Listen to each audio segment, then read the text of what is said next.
Okay, so I kind of want to get back into the Ultimates because honestly, I kind of stopped with the Ultimates after issue number 9 when it came to Luke Cage, and I don't know why.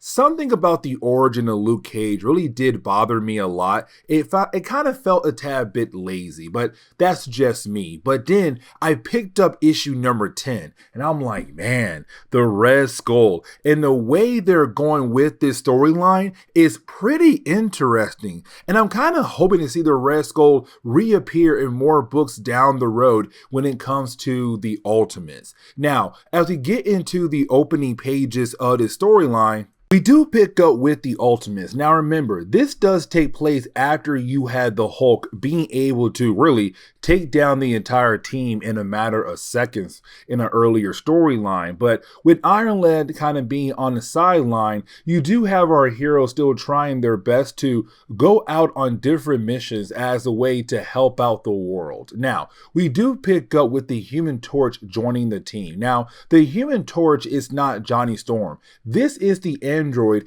that fought alongside with Captain America, Namor, and Bucky, better known as Jim Hammond. Now, when it comes to this Human Torch being an android, like I said, he was around with Steve Rogers, but he was the one who had killed off Hitler all those years ago. Now, when it comes to our heroes' mission, we learn that our heroes are going after a new organization known as the Red Skulls. Now, the Red Skulls are really based off the original Red Skull who Steve Rogers fought against back in World War II. But here's the catch, because these guys, even though they're neo-Nazis, they kind of also took in the format of the Punisher as well. So take the Punisher and Red Skull and combine them together, but as a militia group out there in the country. And so you have Steve Rogers want to take down one of their camps, one of the biggest camps in this organization. Now, while you do have the heroes trying to move in, we have Iron Lad calling in. And like I said, Iron Lad is currently sidelined thanks to the Hulk. And so you have Iron Lad going through surgery, but also trying to check in on the rest of the team as they go through this mission, which for me personally is like, man, that's some huge dedication right there when it comes to making sure that your team is perfectly okay. Now, you did have the book kind of shift the idea of the Human Torch kind of analyzing different members of the team. Now, this is really important because with him being an android, he's a computer. And so with him being an android is also him kind of figuring out different things happening all around him. Like, for example, the Wasp and also Giant Man. Now for him, he said the Wasp is like natural when it comes to being a hero. She's not cocky, but she's very confident. She knows how to handle this type of situation. But for Giant Man or Ant-Man, it's always him questioning every single move he has to make.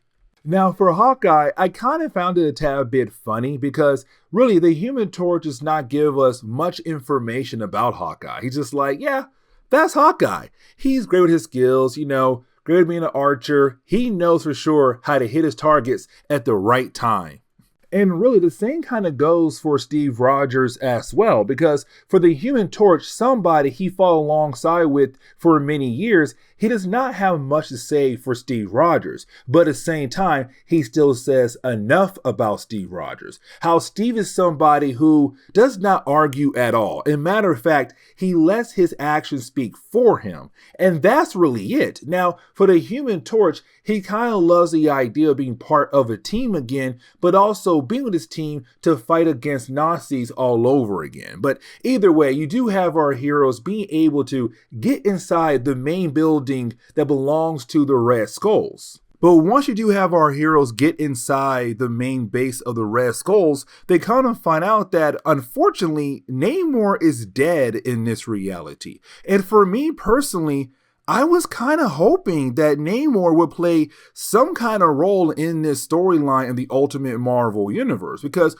when it comes to the Maker in the original Ultimate Marvel Universe, he hated Namor with a flaming passion, but unfortunately, In this reality, Namor is dead. Now, we do learn that he was overthrown by, well, we already know, he was overthrown by Atuma. But either way, in this reality, Namor is officially dead. Now, for the Red Skulls, they're being led by a guy known as the Grand Skull. Now, the Grand Skull, well, see, when it comes to Red Skull organization, over time, there have been 5 different people who have been the Grand Skull. Now, for the Human Torch, he's trying his best to figure out who is the current Red Skull by trying to recognize the voice of the the Grand Skull. But the problem is the Grand Skull voice has been modified to kind of make sure that people will not be able to recognize who he is. Now, while you have Steve Rogers and the Grand Skull having their conversation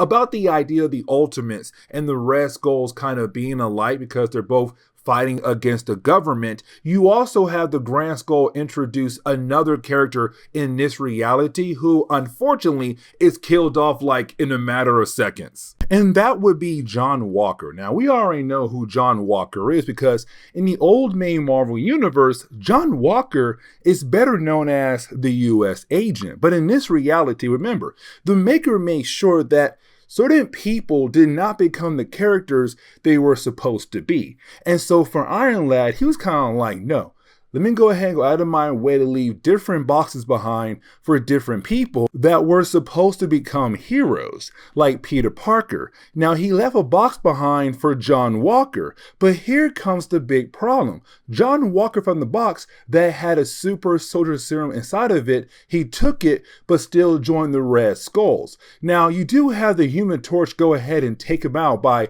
burning his face off, but right after that, you have the Grand Skull being able to leave. Now, the Grand Skull mask was cracked, and that right there allowed the Human Torch to kind of figure out who the Grand Skull truly is. So once you do have the Ultimates being able to go back to their base, you have the Human Torch and also Steve Rogers, both characters trying their best to figure out who is the Grand Skull. But at the same time, you have both characters realize that the Grand Skull, or technically the Red Skull in this reality, is no other than Bucky himself.